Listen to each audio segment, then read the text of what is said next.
엘비스 스페셜의 제작자였던 스티브 바인더의 말을 한번 들어보면은 내가 할 일은 엘비스가 자기 자신 그리고 자신의 재능을 믿게 만드는 것이었다고 이미 자신감이 바닥이었기 때문에 이런 TV 스페셜 작업도 한동안 엘비스 모르게 진행이 됐대요. 그리고 엘비스를 설득을 하고 그렇게 엘비스만의 스페셜이 탄생하게 되었다고 하죠. 자, 제작을 맡았던 스티브는 본래의 계획을 기각했는데 이 원래의 대령의 계획은 크리스마스 싱글을 내고 그에 맞춰서 크리스마스 스페셜을 방영하는 거였다고 해요. 하지만 스티브는 옛날의 엘비스를 기억하고 있었고 이 스페셜을 통해 엘비스의 인생을 보여주자는 결론을 내리게 되죠. 스티브의 말을 조금 더 들어봅시다. 스티브는 사실 난 엘비스 전성기 때에는 그의 음악을 그닥 좋아하지 않았다라고 말을 해요. 하지만 10년이 지나고 비틀즈를 비롯한 브리티시 인베이전과 모타운이 엘비스의 공백을 채우는 걸 보면서 그 시각이 바뀌었다죠. 엘비스는 재조명될 가치가 있었다는 거예요. 하지만 이 공연은 끝까지 성공 여부를 알 수 없는 도박과도 같았습니다. 왜냐하면 첫째, 사람들한테 이미 엘비스는 과거였고 둘째, 엘비스가 녹화 직전까지 떨었거든요. 심지어 마지막 순간에도 나 못하겠다 그래가지고 또 설득하기도 했고 드러머였던 DJ 폰타나는 이 당시를 이렇게 얘기하는데 엘비스는 결코 떨어본 적이 없었는데 이 순간만큼은 떨었다 하는 거예요. 자, 이때는 팬들마저 엘비스를 포기한 상태였고 TV 가이드에서도 엘비스가 과거의 향수를 다시 부를 수 있을까에만 주목을 합니다. 제작진은 엘비스의 옛날 동료들을 전부 세션으로 붙여주는 등 최대한 편안한 환경을 만들어주려고 노력했는데 이렇게 판이 깔린 엘비스의 모습은 과연 어땠을까요? If you're looking for trouble,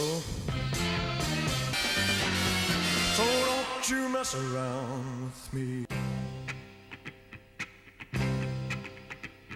But nobody wanted to hire a guitar man. 오프닝 곡은 트러블 그리고 기타맨 메들리. 트러블은 문제를 찾고 있어? 여기 이 몸 나가신다는 가사를 가진 시청자들에게는 선전포고와도 같은 곡이에요. 이거는 1958년 입대 직전에 찍은 영화 킹크레올의 수록곡이었습니다. 그리고 이어지는 기타맨은 제리 리드의 곡을 커버한 생업을 관두고 혈혈단신 기타만 들고 떠나는 남자의 이야기. 이건 또 마치 엘비스의 젊은 시절을 보여주는 듯하죠. 보통 이 시절의 가수 스페셜은 구성에서 게스트로 나오고 그러지만은 엘비스는 1시간 동안 혼자 무대를 지배했어요.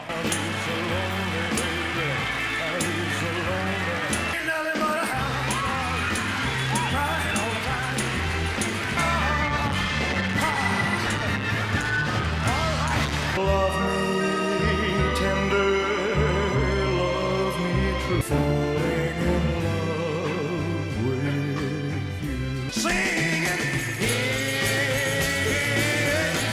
쉴 새 없이 몰아치는 메들리. 총 이틀간 진행한 공연을 이리저리 편집하면서 완벽한 흐름의 쇼가 나오고요. 샌리스트에는 엘비스가 그간 소화했던 모든 장르, 로큰롤은 물론이고 블루스와 컨트리, 가스펠 등의 요소가 모두 들어갔는데 이 쇼의 마지막 곡은 엘비스와 미국의 현재를 보여주는 If I Can Dream. 이 곡은 엘비스 역사상 최고의 퍼포먼스로 그리고 TV쇼 역사에서도 최고의 퍼포먼스 중 하나로 남게 돼요. There must be lights burning brighter.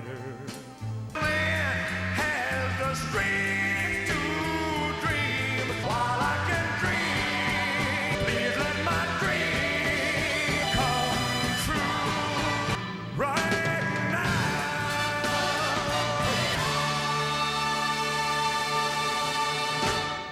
1968년 마틴 루터 킹과 로버트 F 케네디가 모두 암살당하는 등 미국은 혼란에 빠져요. 심지어 마틴 루터 킹은 엘비스의 도시인 멤피스에서 암살을 당했고 엘비스는 그런 우울감과 무기력함을 노래로 표현하고자 했습니다. 원래 캐롤을 엔딩으로 부르려던 대령의 계획은 무산이 됐고 대신에 엔딩용으로 만들어진 노래가 바로 If I Can Dream이 되는 거예요. 이때 뒷얘기를 들어보면은 엘비스가 녹음할 때 스튜디오 세션들이 눈물을 흘려서 곡을 몇 차례 재녹음하기도 했다고. 이거는 미국의 이야기를 했다고 하지만은 가사가 엘비스의 얘기 같기도 하거든요. 이 컴백쇼의 흐름을 보면 엘비스는 그 옛날 무명의 엘비스로 돌아가서 차근차근 히트곡을 만들어내요. 그 시절의 퍼포먼스에 농염함까지 더해져서 사람들을 매혹하죠. 그러다가 마지막에는 더 좋은 세상에 찾아오게 해달라, 내 꿈이 이루어지게 해달라 하는 노래를 애절하게 불러버리는데 방송이 끝나고 전미가 열광을 하는 거예요. 시청률 42%, 그 시즌 가장 인기 있는 쇼에 선정이 됐고요. 결국 옛날의 그 모습, 옛날의 그 매체로 옛날의 명예를 되찾게 되는 겁니다. 그리고 엘비스는 반년 뒤에 바로 From Elvis in Memphis라는 앨범을 냈는데 이건 엘비스가 과거의 명예를 되찾았다, 옛날 엘비스가 다시 돌아왔음을 알리는 완벽한 증거가 돼요. It keeps you riveted on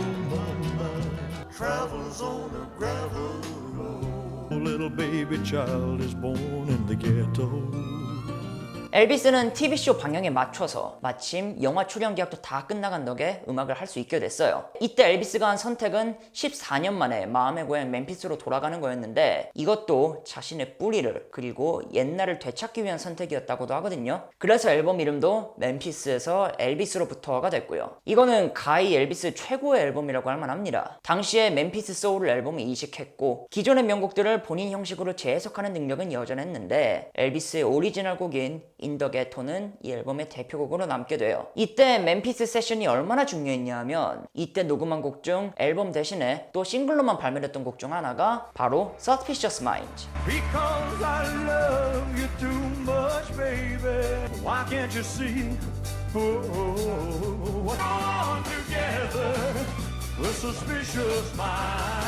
이 곡은 무려 7년 만에 빌보드 1위곡이 됐죠. 이제는 완전히 배우가 아닌 가수 엘비스예요. 70년대 엘비스는 노래도 노래지만은 동시에 공연을 엄청나게 했거든요. 대령은 엘비스에게 7년간 하지 못했던 공연의 한을 그냥 원 없이 풀어줬는데 라스베가스 레지던시 쇼부터 시작해서 매년 전국 투어를 다니는 몸이 됩니다. 1969년 7월 31일부터 1977년 8월 16일까지 8년간 소화한 공연의 총 합이 1147번, 1년당 143번을 한 꼴이죠. 평생 동안 해온 콘서트의 3분의 2를 다 이때 했어요. 라스베가스에서는 하루에 디너쇼랑 심야쇼 두 탕을 뛰었고 우리가 떠올리는 그 헤어스타일과 쫄쫄이를 입은 모습은 다 이때 정립이 된 거고요. 그러니까 이 삶에는 사실 중간이 없는 거죠. 처음에는 다시 즐기는 기색을 보였던 엘비스는 점차 지치고 몸 상태로 나빠졌다고 하거든요. 자기 스케줄의 권한은 전부 대령한테 있었기 때문에 어떻게 해야 할지를 몰랐고 그냥 약물에 계속 의존을 했다죠. 그리고 이런 거를 어디 털어놓을 것도 없고 그래서 갈수록 고립되는 삶이 반복됐다고 해요. 이런 삶을 사는 사람은 주변에 아무도 없었으니까. 엘비스는 영화로나 음악으로나 대령한테 끊임없이 이용당하는 신세였는데 예를 들어서 1973년에 하와이 위성 공연을 볼까요? 엘비스는 데뷔 초부터 해외 투어를 하고 싶어 했는데 결국에 죽을 때까지 해외 공연을 하지를 못했어요. 이때 숨겨진 사정이 사실은 대령이 불법 체류자였어가지고 한번 미국을 떠나면은 다시 못 돌아올까봐 계속 거절을 한 겁니다. 엘비스는 죽을 때까지 이거를 몰랐죠. 그래서 대령이 이런 엘비스를 어떻게 설득할까 고민을 했다가 대안으로 내놓았던 게 바로 위성 중계였다고.